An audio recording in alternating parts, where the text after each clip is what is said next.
Welcome to the Lady Up America podcast. I'm Diane Canada, your host, and I am so glad to have y'all here tonight. We are doing something a little bit different tonight. We're here in Nashville, Tennessee at Fulin's in Brentwood.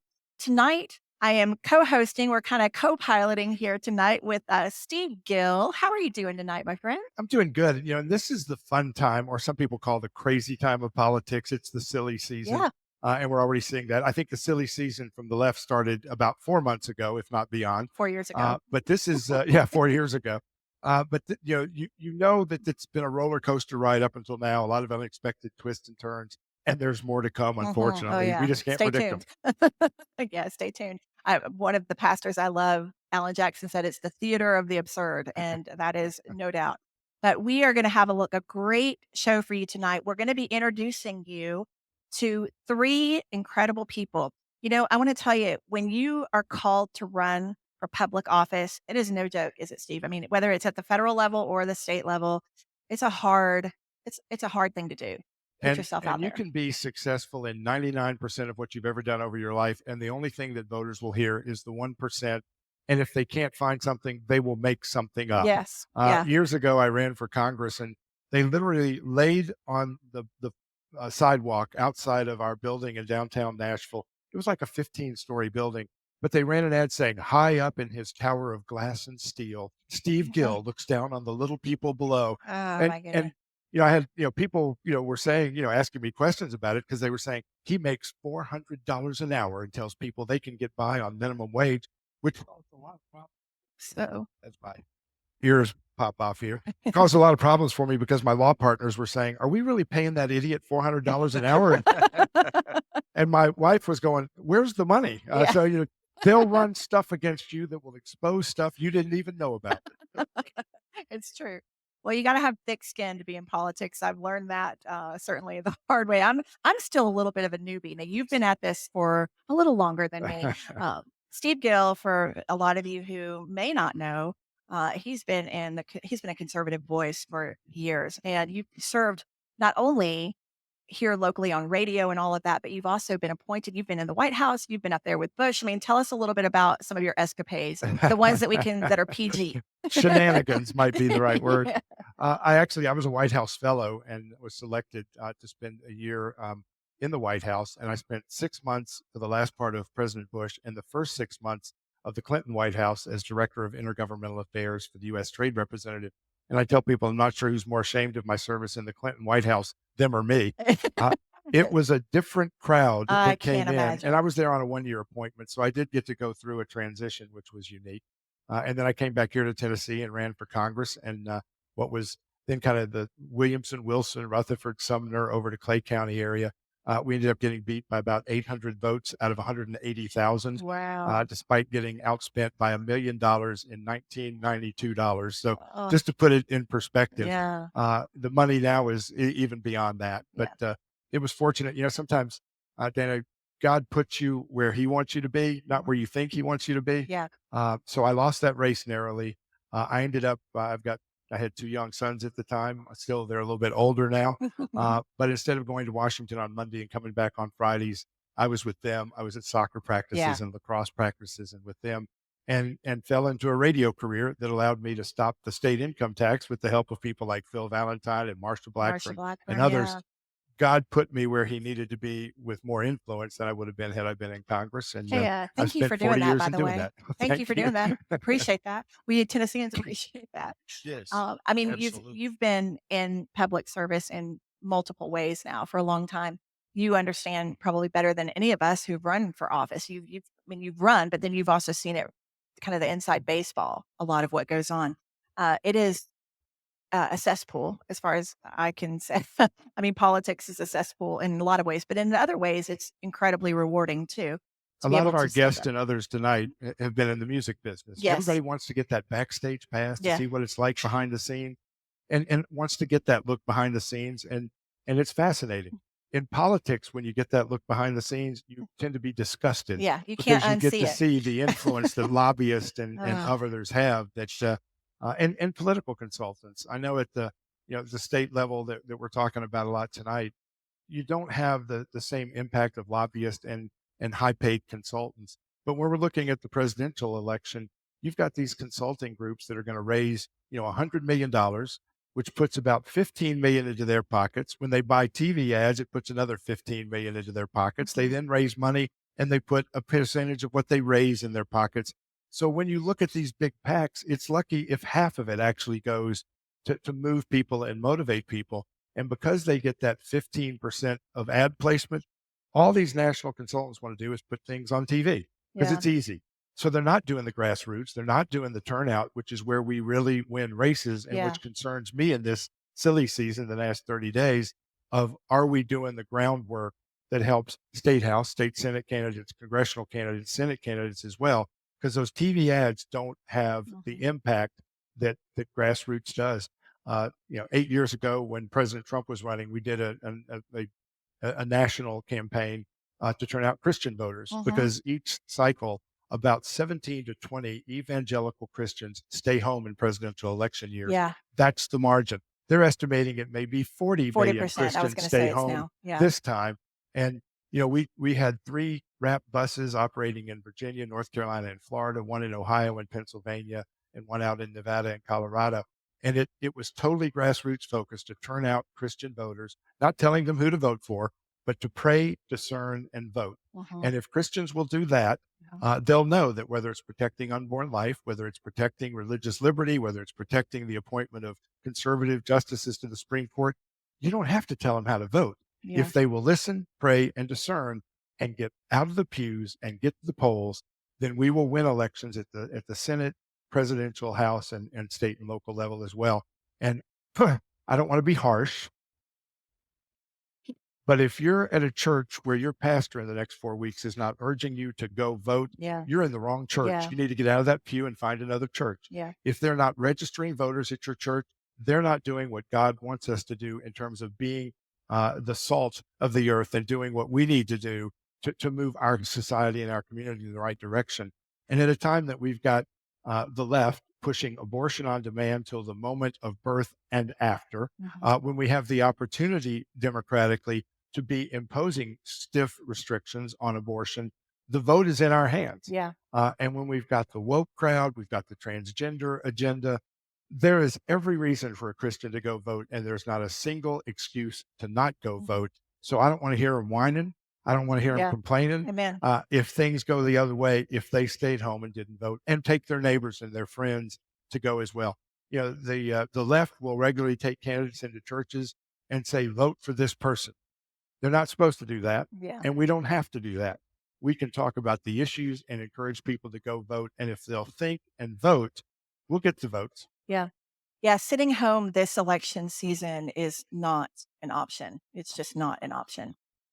We are going to be introducing you tonight to, like I mentioned, several candidates that are running for State House of Representatives here in Tennessee and also State Senate. But I want to give a couple of shout outs tonight. We've got some very special people in there. Everyone here in the live audience tonight is very near and dear to us, very special. You were just talking about the music industry. I was in the music industry before this. Great training for politics, like the best training And I ever. apologize for the people who've come and that are watching expecting Vince Gill to be here. I apologize. It was not a bait and switch. It's just how it works Well, we out. do have a couple of great singers in the room that could probably pull some good. So we've got we y'all recently saw an episode I did with Miss Deborah Allen. Deborah Allen, she is just what a powerful, powerful entertainer she is. But she is with us tonight. Her big hit "Baby I Lied." Most of you would remember. But hi, Deborah. So glad to have you here tonight. And, she also I wanna draw attention, she also has a great song out called "Hey, Mr. President," and, we're gonna have that in the show notes here for you guys to go and take a listen to that, but she just has this beautiful, beautiful song about Trump, and, I loved it, so we wanted to feature that. Also tonight, another great entertainer that we have is Kippy Brannon, she's here. Hi, Kippy, great to see you too, and, loved her. She had one of my favorite songs, "Daddy's Little Girl," and I just remember that, so we did have some amazing people in the Nashville area. Also, I want to give a shout out to Jackie Monahan. She is she's the wind beneath my wings politically and as far as helping to get the word out about Lady of America. So thank you for being here, Jackie, and some of my dear, dear friends that are here. But let's get into let's get into this conversation. I know they're waiting with bated breath to talk to our candidate. So, what we're going to be doing tonight, we have three goals. One, I want you to meet these great candidates, get to know them, their hearts, why it is they're running. But we also want to motivate you to vote. That is another big purpose here tonight. I'm not going to be shy about it. Sitting on the couch on election day, not an option. This is the most consequential election of our lifetime. And we are at a crossroads in our country. It's either freedom or it is Marxism. And that's where we're at. And it matters not only at the federal level, but also at your state level, because they're very intertwined. So we're going to also, that brings me to the third point tonight. So we're going to help explain how they're intertwined, how the federal issues kind of trickle down to the state issues. We talk about abortion, taking it back to the states. Well, the people you're going to be meeting tonight are the ones who are making those laws here. So let's get into it. I'm going to introduce you to our great candidates tonight. So I'm going to start over here, right here to my left. This is Jennifer Frensley Webb, and running for State House of Representatives. And welcome. So happy to have you. Thank you. District 50. District 50. And we also have Chad Bobo running for State House of Representatives, and your district is 60. District 60. 60, that's right. And your opponent is Bo Mitchell, Democrat incumbent Bo Mitchell, That is correct. right? And Chad, tell us your Democrat opponent's name. Her name is Shondell Brooks. Okay, that's all the press we're going to give her tonight. Okay, but and then over here to Steve's right, we have running for state senate Wyatt Rampy. How you doing, Wyatt? Doing well, thanks. And I can tell you, I know his district very well. That was also my district when I ran. Your opponent may as well be Bernie Sanders, Yeah. pretty Or much. worse. So right? she's got to go. She has She to got to go. Yeah. And she's the incumbent right now. She's been in the seat for far too long, and we want her out. So that's your job out there listening tonight. All right. So thank you guys all for joining us tonight. Steve, I'm going to let you kind of open it up. The goal is to help explain the federal issues that we're hearing about on Fox News and all that. How does that translate to the state level? How these guys are going to be impacting that? Well, you mentioned the abortion issue, which is a prime example of how that issue has been taken out of the Supreme Court's hands and put into the hands of us, voters across the country. And people in New York may vote different than we do here. They may vote different in Arizona than they do in Florida. But that's how democracy works. And we're already seeing how the policies in California have them fleeing California. Yeah. Stop coming here. We're full. But the folks that are departing from where those liberal policies have been put into effect should tell us that people get to vote at the ballot box, but they also get to vote with their feet. And Yeah. we're seeing that take place.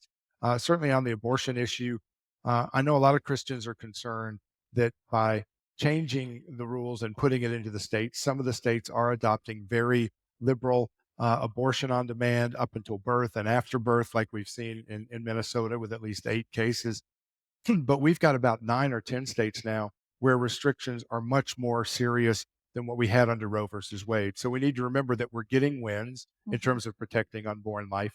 And when you compare where we are now to where we were before, there is a lot more freedom that again, voters have to have a say. Yeah. But there are other policies and issues that, again, the state legislators get to deal with and should, whether it's education.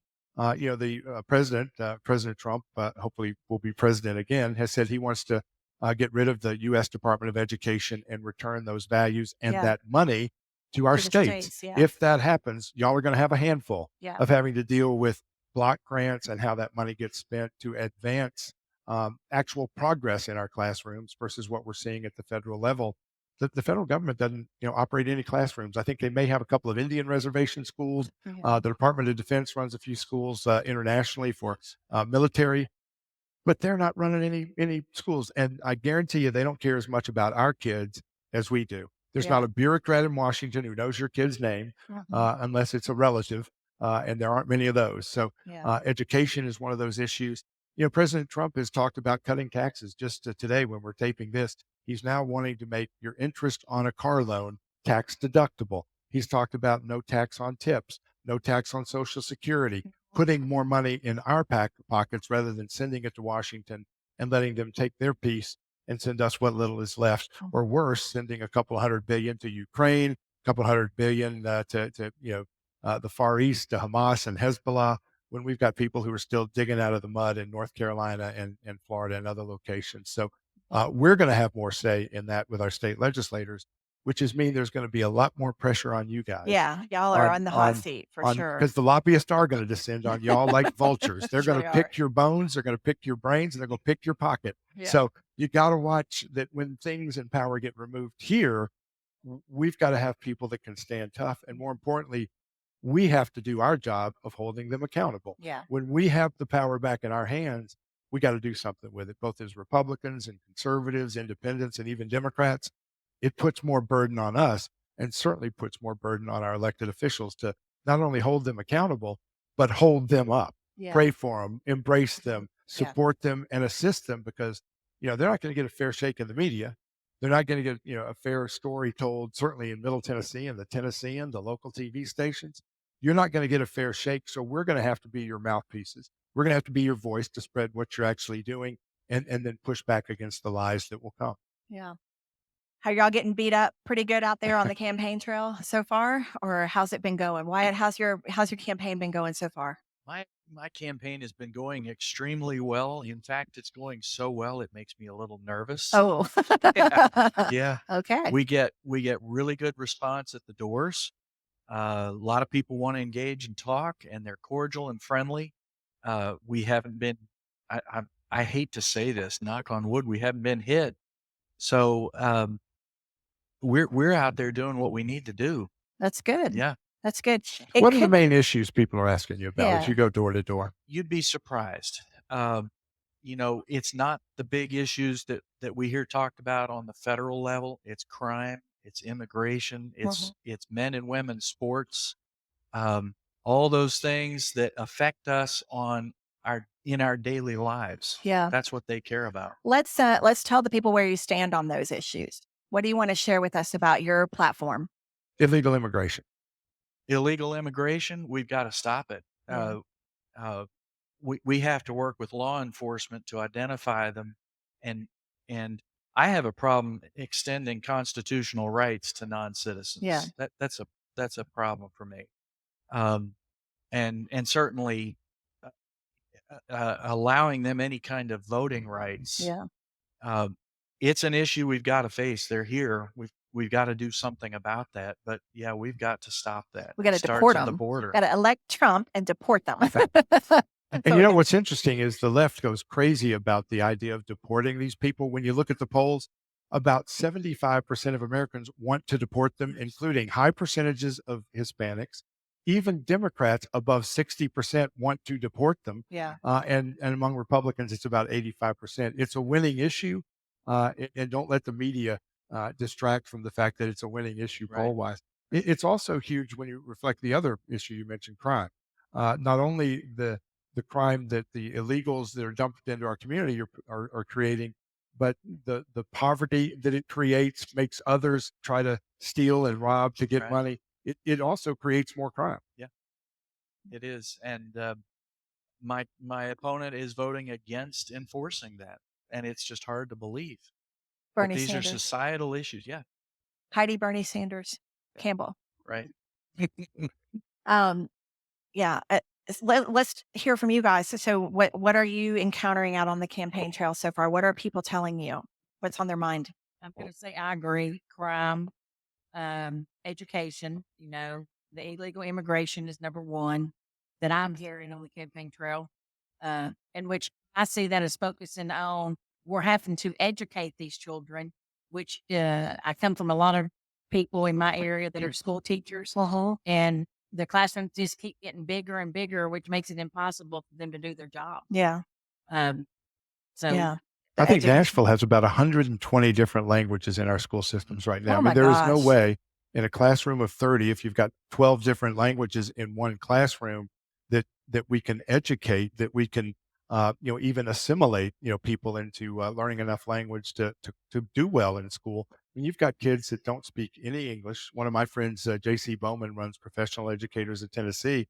He says he's getting word from teachers that he has kids from, say, Mexico who aren't even literate in Mexican language, in Spanish. How are you going to teach them in English when you can't even teach them in Spanish? They're literally illiterate, and that we're dumping them into schools and then doing testing and expecting that to help us, put money and distribute money to our schools. My hat's off to the teachers these days. I'll tell you, they have a tough, tough job. How about you, Chad? What are you hearing out on the campaign trail? Well, just to go back to the immigration issue, which I mean everybody is affected by that. Um, you have illegal immigrants who are here and they're not registered on anything, and they're also being assaulted by other illegals, and so those crimes are not getting reported as well. So everything about how our borders have been open has been a really bad thing um, for Davidson County. Yeah. And so yes, when we have a different president, President Trump gets elected, I do hope that one of the things he does is help those people who are here um, come in the right way. Because right now they are not here legally, and so yes, they need to go back and then go through the process. Each of us probably have people in our family who have either come here through marriage or they went through the process coming from whether it's South America, Africa, or from Europe, uh, East Europe. Uh, Thailand or just wherever, they went and did it the right way, and it cost them time and money to do that. Mhm. And so there's just a right way to do that. One of the things I speak to people about uh, while I'm out is that I talk to people about education and how important it is for our people when we're graduating from high school and we're pushing everybody into college, and then we have our youth going into college and saying, okay, I did this because they said I was supposed to do it. Now I'm $120,000 in debt, and Mhm. I really don't like this degree that I have. Okay. What am I supposed to do? So, one of the things that I want to have happen is that we need to push and support people who want to have trades in the area. So, in my district, I want to have a trade school, and I want as many people as possible graduating from high school with at least one trade. So if they decide later to go to college and have a different career, that's fine. Uh, but what I've noticed is most people that have trades, they always have something to fall back on. Mhm. Yeah. And, we need more people in the trades. I mean, that those jobs are really just drying up.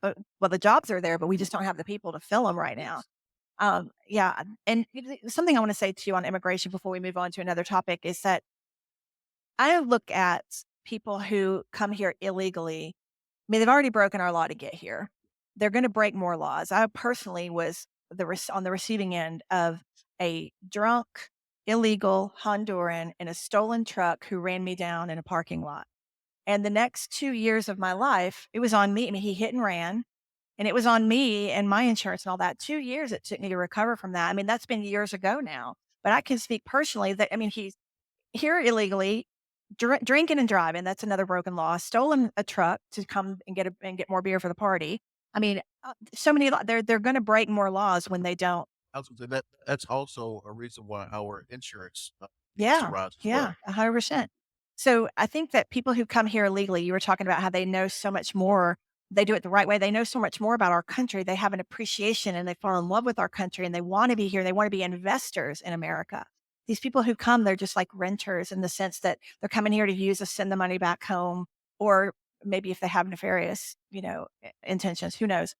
I don't even wanna think about the terrorist watch list and all that that's going on. I was But talking with a liberal this morning who was trying to point out that Ellis Island, there were 5 million that immigrated to Ellis Island. It's like, yes, but we checked them for whatever diseases they might be bringing in. They yeah, signed in, they came through a process, and it was 5 million over 60 years, over 60 not years. 18 million over about 5 And years, Steve, that number just keeps changing. We hear 10 million, then we hear 20 million, then we hear because it 50. keeps going up. Yeah, it keeps going up. It's not going the right direction, that's for sure. All right, so let's get to know you candidates a little bit better. We want our audience to know you. We want them to be motivated to go vote for you. So let's help identify for those who are watching locally, help identify where your district is, and then what compelled you to run. Oh, wow. Okay. My district, if you take Davidson County, it's within the limits, and I always call it a triangular donut. So you take the A core, triangular a donut. Okay. triangular donut. Okay. You take the core, Yeah. the downtown core out, Okay. and most of East Nashville all the way to the border. Um, and I've got everything else. So I'm north of the airport, Mhm. all the way up north, over to Jolton, down to Bellevue, farthest corner of Davidson County, and back over to Brentwood. Okay. So it's a C for conservative Yeah. The around big wrap. the Yeah. city. Yeah. Okay. And so you have the Opryland area and all of Yeah. that too. Yeah. A little bit into Hermitage. Yes. Yeah. Yeah. Okay. Goodlettsville, all of it. All right. So what in the world compelled you to put your name in the hat? Okay. I'll try not to make a long story out of this. We appreciate that. When it gets too long, signal me. I'm not going to go back to prehistoric times. I'm going to go way back. I grew up in Northern Virginia. I lived outside of Washington, D.C., and what got us there was my parents' desire to be close to our family. They were there because of military service. I had my grandfather was general in the Air Force. My uncle was retired lieutenant colonel in the Marine Corps. So they were at the Pentagon. So that, even after retirement, they stayed there. Well, that put me at 6 or 7 years old near the heart of the center of the world. And I loved Washington. Mm-hmm. And then I was this strange kid that liked to watch the evening news. You had 3 channels back then. Yeah. That's where you got your news, and it came on at one time. And so we'd have dinner, and then we'd sit around and watch the news. And as a little kid, I'd follow along. And so, you had Watergate, 1973, all of those things. And I was very interested in that. Huh. And so I stayed involved in awareness of political events.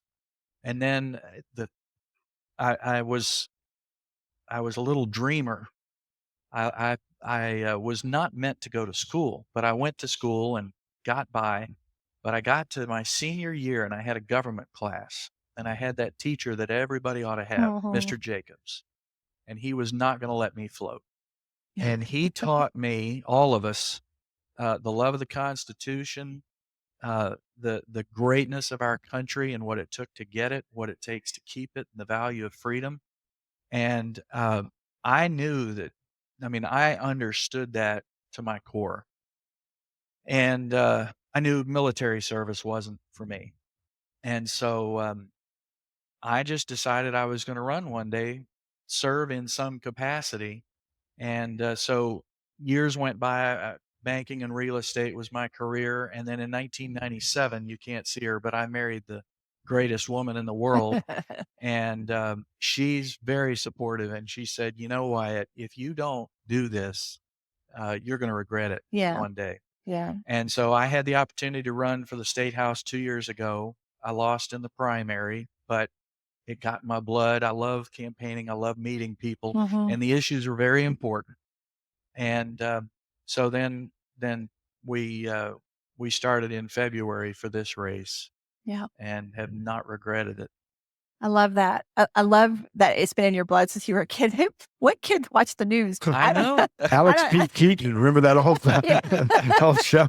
And And frankly, Michael- everybody that's met your wife knows that you did outkick your coverage. So there's- Hey, let me tell you a quick story. We were at Thanksgiving, all of us, 20 people around the table. And in front of everybody, my dad announces that. He's like, son, you married out of your league.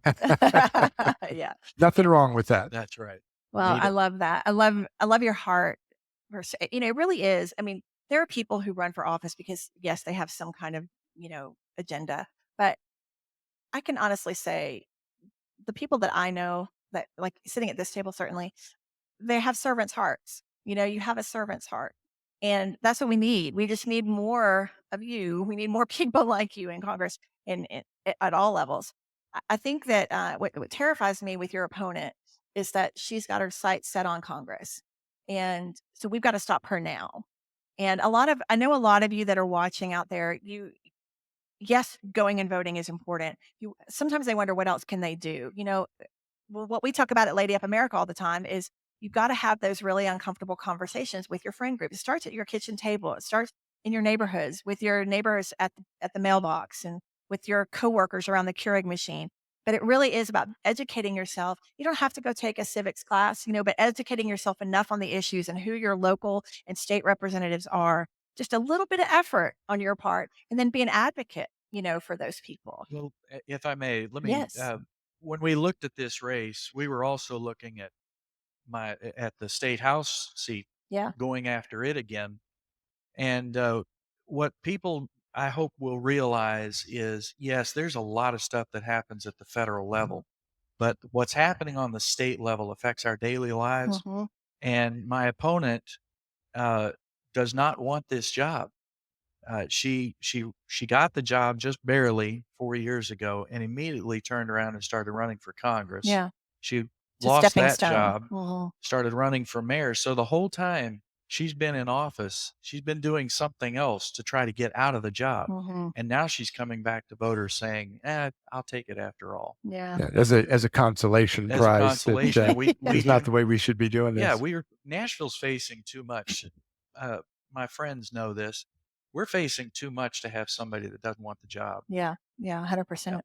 And again, it's just a stepping stone, to something else. So Jennifer, let's talk about your district, the area that you serve, and what compelled you to run. So it's the Davidson County side of Gullettville, all of Jolton, Whites Creek, Scottsboro, Bells Bend, a part of Charlotte Park, and then the north side of Bellevue. Okay. And why did I run? Well, up until 2019, I had ran my own business, automotive business. My dad was Bob Frensley, and then I took over. And I just wanted to make a difference. So last year I ran for council in my area. I was You won. and I Yeah. won. I was the only person that beat an incumbent.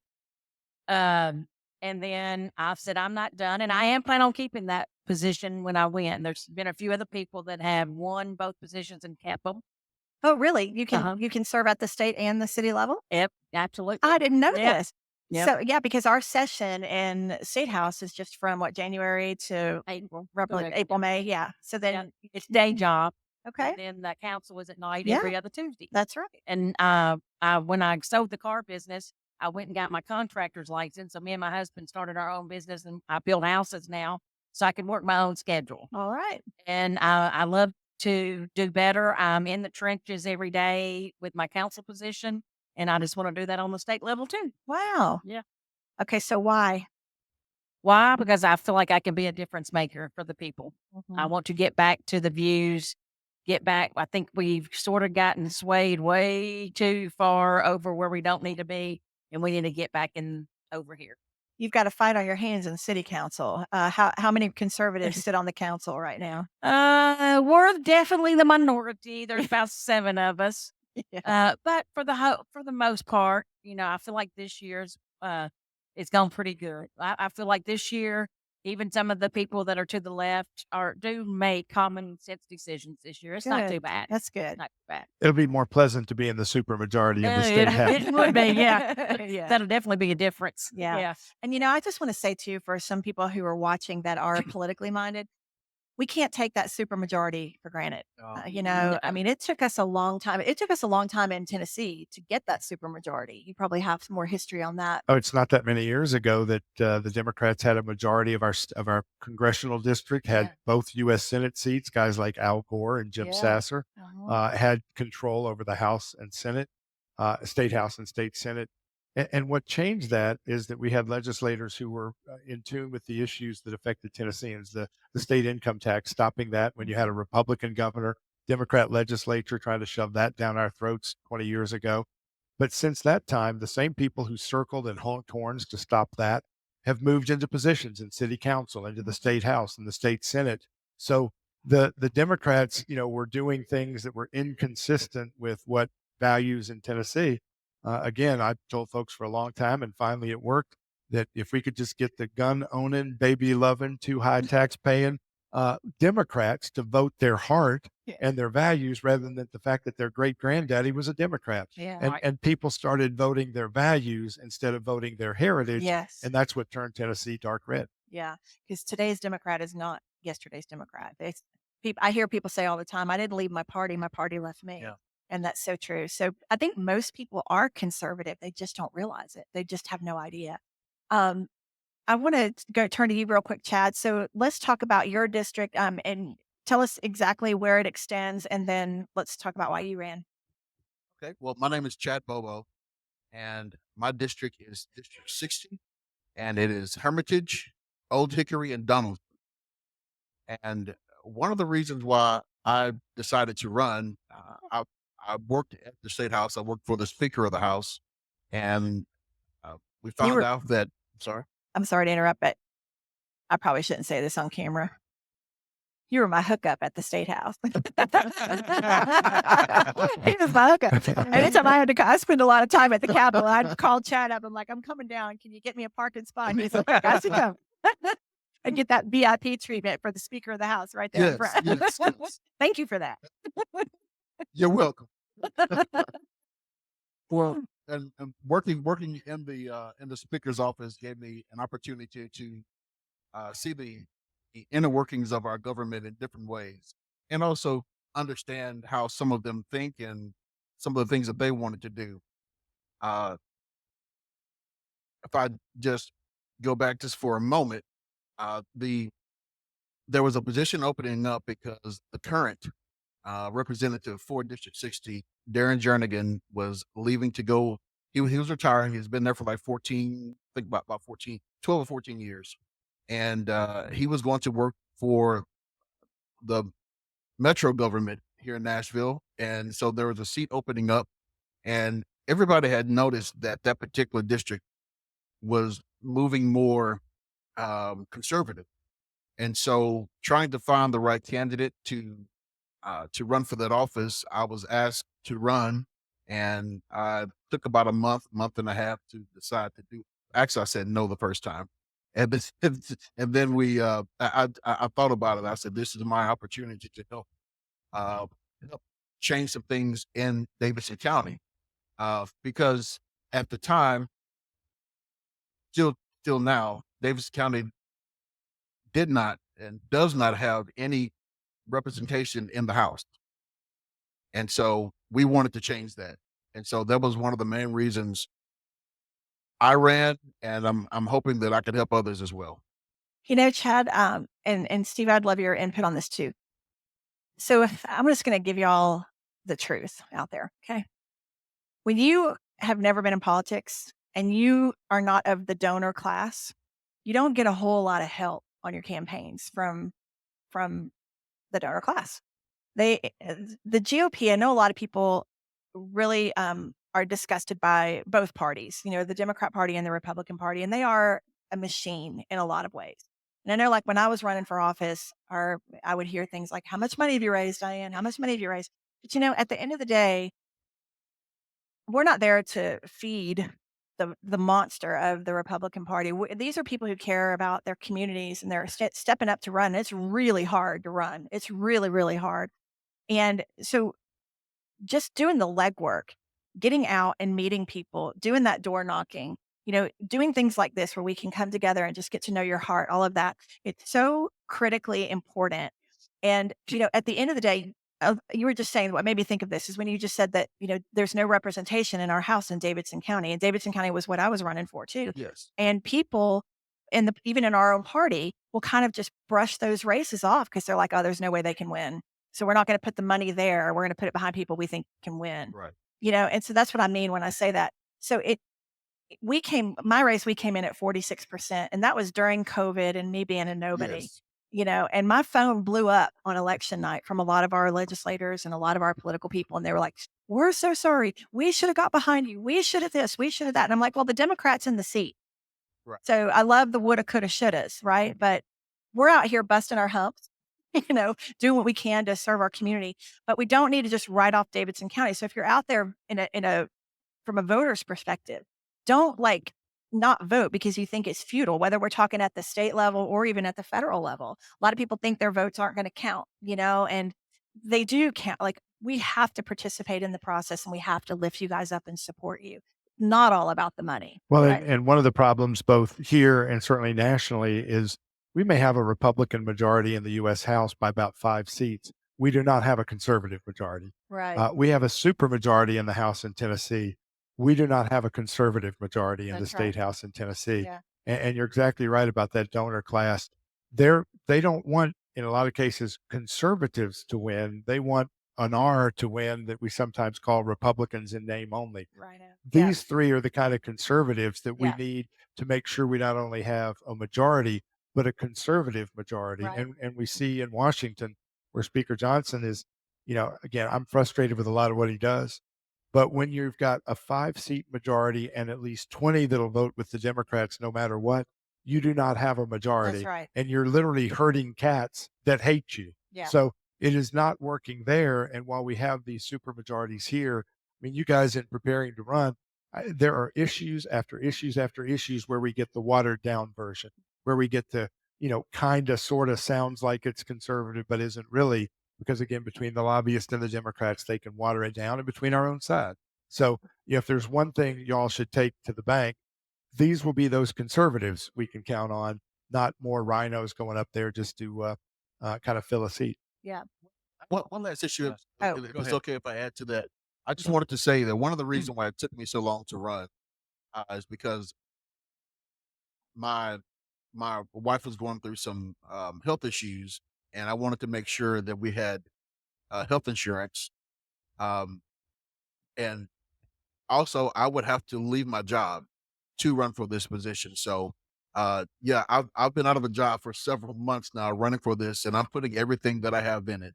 Mhm. I just wanted to say that because it's not this is not a if you know how much House representatives make, uh, Especially in this economy, it'd be tough to live on it. Oh, it's impossible. Yeah. anyway, I just wanted to say that. Yeah. True sweat equity. Yes. Yeah. Go ahead, Well, Wyatt. I think I hope we haven't gone too far past it, but we talked earlier about Tennessee as we turned it a bright red state, Mhm. but for some reason we've allowed little pockets of blue to exist. Mhm. And in the last few weeks, I have been pounding the table saying, how did we become a supermajority? We beat Democrats. Yeah. Well, what color was the state when we started? Yeah. It was blue. So why do we stop Yeah. at the large cities? We've got to convince them. We've got to show them that what you were saying earlier, the policies of the Democrat Party that they have supported are not what they are today. Yeah. And I don't think people really understand that. They They're don't. not aware of what their representative or senator, certainly in my case, I don't think they're aware of what our senator is voting for. Yeah. They'd be appalled. Well, they're not. I mean, and oh, go ahead, Jennifer. You say something. I was going to comment on that because I do a very heavy door-to-door campaign. And in the Scottsboro, Bells Bend area, I ran into that so much with the older population that, I've always voted Democrat. Well, okay, well, why are you voting Democrat? Well, that's not the same group. You need to be voting Republican because that's what we stand for now. Yeah. Yeah. Yeah. It's not the party. I mean, my grandfather, my mom's probably watching out there. She could vouch for me, but my grandfather, all his brothers, they all were they call them blue dog Democrats, Yeah. hardcore Democrats. And they felt like the Republican Party was the country club party, the party for the rich, and the Democrat was the blue collar working man party. And it could not be more different now. And you don't have to like Trump, but it is an America first agenda. People say, I'm not voting for Trump. I'm voting for free speech. I'm voting for closed borders. I'm like, and this is how we have to think about it. We're voting for American values. I talk about it like this, and this is free, but this is how I had to see it in my head. People aren't paying as much attention to people's voting records and all of that. They don't have a lot of education. A lot of people, or they're certainly not following politics. They're not steeped in the Constitution and even in our Declaration of Independence. Most people can't even recite it, or maybe a lot of people haven't even read it. So what I stumbled upon on Speaker Johnson's website, as a matter of fact, before he was speaker, is what are called the 7 conservative values of the Republican Party. And they are things like fiscal responsibility, meaning their government doesn't make or produce anything. They're just supposed to be good stewards of our money. Peace through strength. I mean, we're seeing that what stops a bully on the schoolyard, a force greater than itself. And we have 7 of these. So we go down the list: free markets, and we have limited government, human dignity, and individual freedom, and I forget what's the last one. I don't know. Anyway, there's 7 of them. But we have to stop talking to people as if we're trying to return to something old fashioned or something that's antiquated. And this is where we get tripped up a lot on our campaigns. The progressives will say, y'all are just trying to take us backward. You're trying to take us backward. We're trying to put women in the kitchen and aprons again and all that.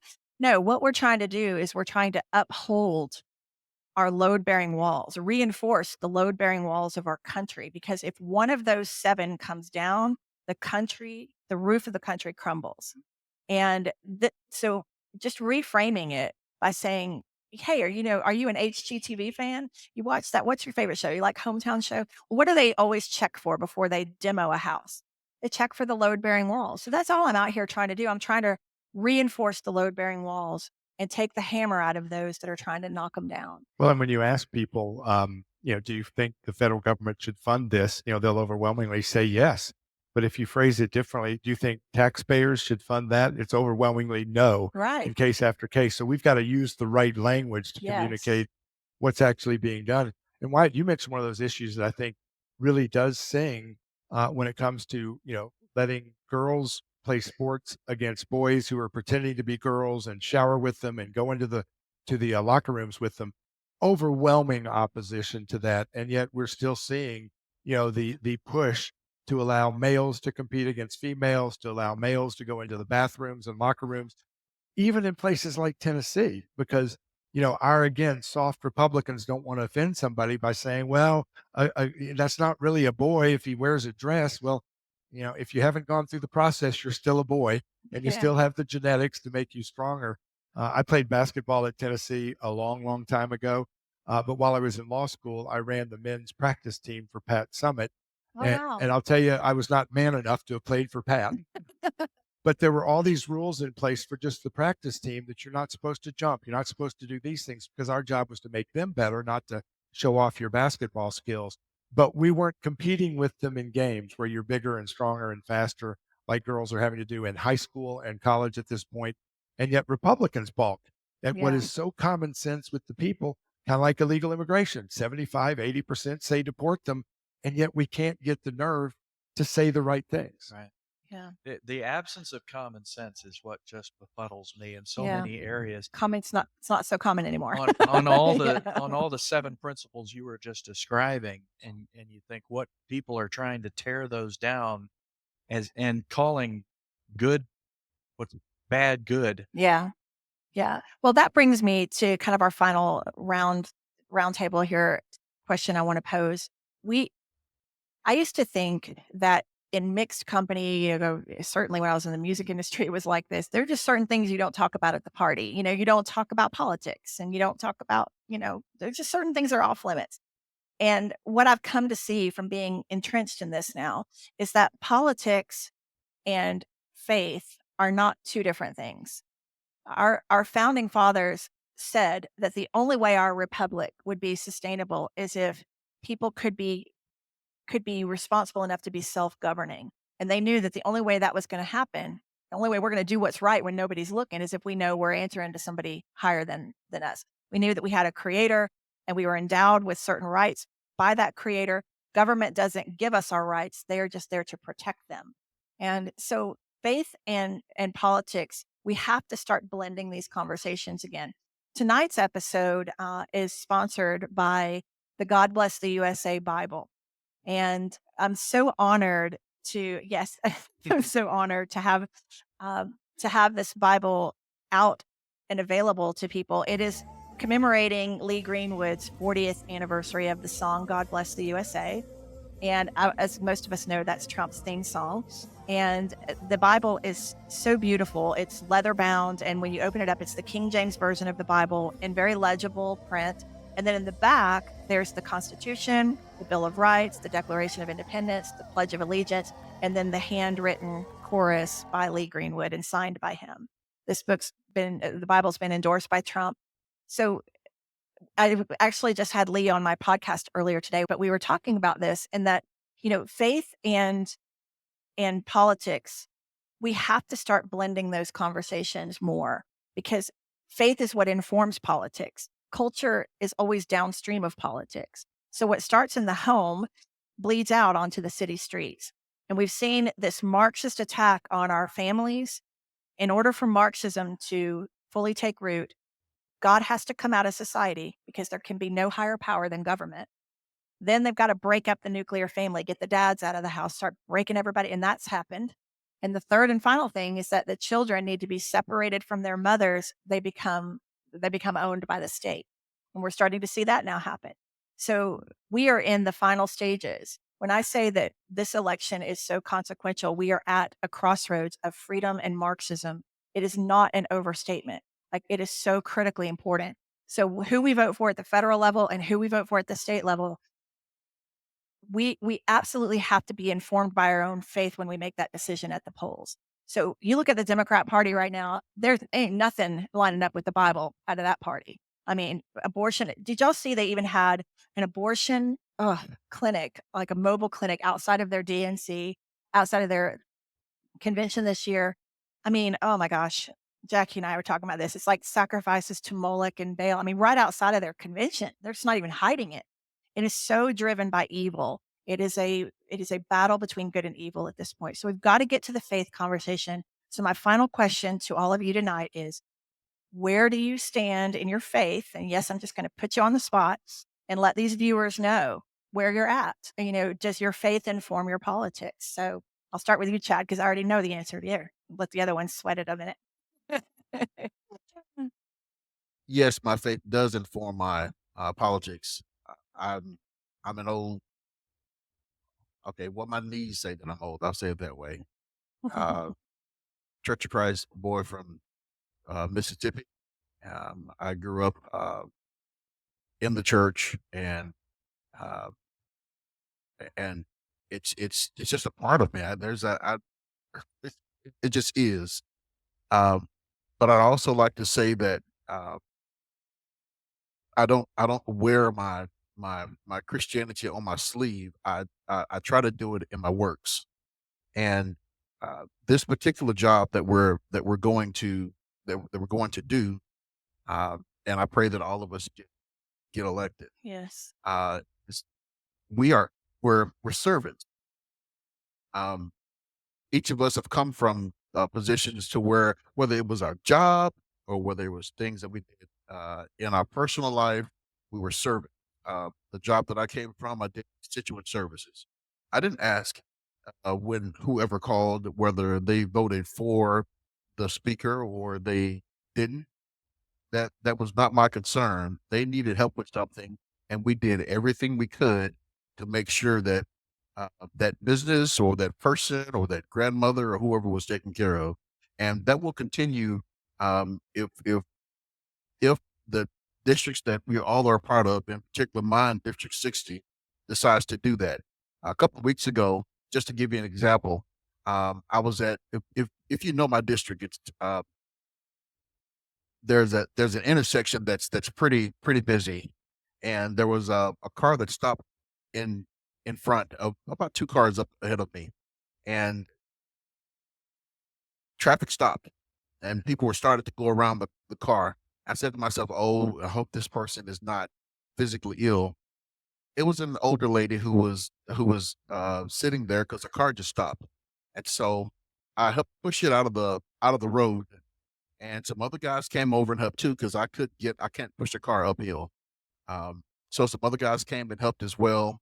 We got her over to the auto shop. I told her that I was going to check on her the next day, and I took my wife over to her home. Found out she lived right around the corner from me, and I have made a friend that way as well. And that's just I didn't do that because I figured I was going to do this. I was really hoping that whoever was up there wasn't in bad a shape as I thought they were, and I could help them, get their car out of the road so the traffic could go. And it ended up I I I found a friend that I could have a cup of coffee and a slice of pie. And so it's just being a servant. That's what this job is for. And if you're in it for more than that, it can get to be very dicey, and I'm not looking to be a part of that. Awesome. Thanks, Chad. Well, my life would definitely have to be led by my faith because right now My opponent has accused me of 3 major things. He's called me a racist. He's called me, said that I hit a child, and he can't remember what the third one is, that I committed forgery. He is hitting really, really below the belt. Uh, everybody says, "Oh, Jennifer, you have to defend yourself." I'm like, no, I don't have to defend myself because I know their lies.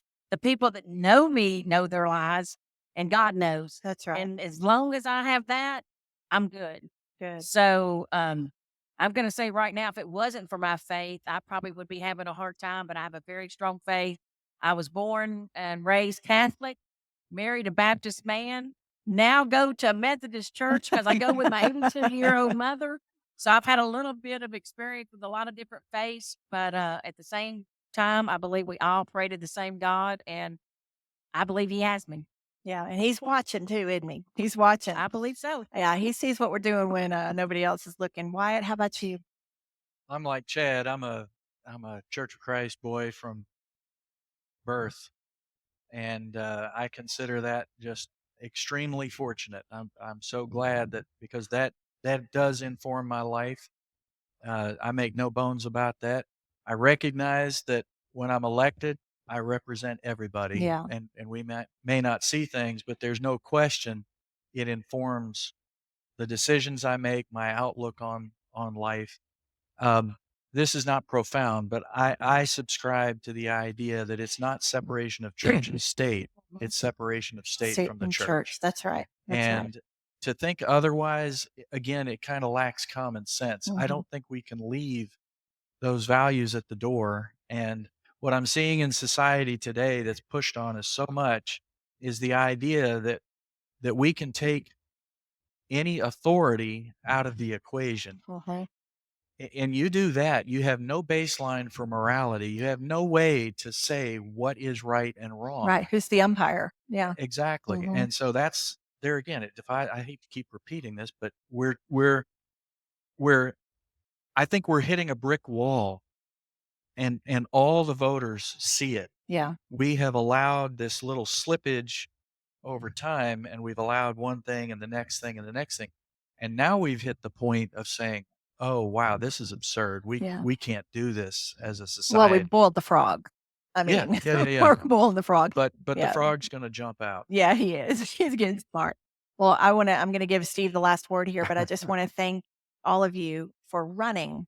I know how hard that we know how hard it is to step up and Thank you. run. Thank you for running. We're all going to be praying, everyone watching online and all of us here, we're going to be praying for your success, for you to take those seats. We're just claiming it now. I'm going to do it. Claim it now. We're claiming right now that these seats are yours, and we're going to start pushing this evil out. We're going to push that evil out at our state house, too. So thank you very much for running, and thank you for being with us tonight. Steve, last word. My dad was a career Air Force fighter pilot. We lived everywhere from Anchorage to Miami. I went to 10 schools before I got out of high school. My faith got challenged when we lived in Anchorage, Alaska when I was 6, because we were Southern Baptist, and I kept asking my parents, how much further north do we have to go before we become Northern Baptist? And I've been conflicted ever since. God gives us a game plan. God gives us specific direction if we will listen and learn. Now, guys don't like to, take advice or, ask directions. Thank God for GPS, because we can pretend we know where we're going without having to stop and ask anybody. But God gives us very specific directions of how to heal our land. In 2 Chronicles 7:14, he says, if my people who are called by my name, that would be us, that would be Christians, not the whole world, not everybody, left or right. If my people who are called by my name will humble yourselves. Boy, that's hard for us to do. Pray, a little bit easier, but not as easy as it should be, and turn away from our wicked ways, then God will hear from heaven and heal our land. Yeah. He's told us exactly what we need to do, and it's not for everybody to do it. But if Christians in this country, and again, all you sitting at home, not turning out at the ballot box, not doing what it takes to turn away from our wicked ways and those that are directing us in a wicked way, he will hear if we do it right, and he will heal our land. The instruction manual is right there. Yeah, 100%. Yeah. Amen to that. Very For good. sure. Yeah, that's and that is the key. That is the key. God doesn't need the majority. He wants his minority. And even in Jesus's day, he rose his church up in the middle of corrupt government. He didn't oust them. He rose us up. So that's a lot of wisdom there. Thank you for that. And thank you for all Thank you of for having your me. contribution tonight too to the conversation. Really appreciate you being here. Ladies, we're going to have the links to each of these candidates in the show notes. We'll put those up immediately. So Chad Bobo running for District 60. We have Jennifer Frensley Webb running for District 50, right? And Wyatt Rampy running for State Senate District 20. And please help them spread the word, become advocates. Now you know them, right? We're all like family now. You know them. So you can go and tell your friends, hey, I met that Wyatt guy on Diane's show, and hey, he's a pretty nice guy, But be an ambassador, donate to their campaigns if you can. I know we're kind of in the home stretch. So right now, it's really important. They could sure use your help on that. And please, please, from the bottom of my heart, go vote. Vote. Thanks for tuning in tonight. Thank you all so much for being here in our live audience. And we'll see you next time and lady up. All right. Thanks, guys. Around this town, lady up around this town. Victory on the battleground.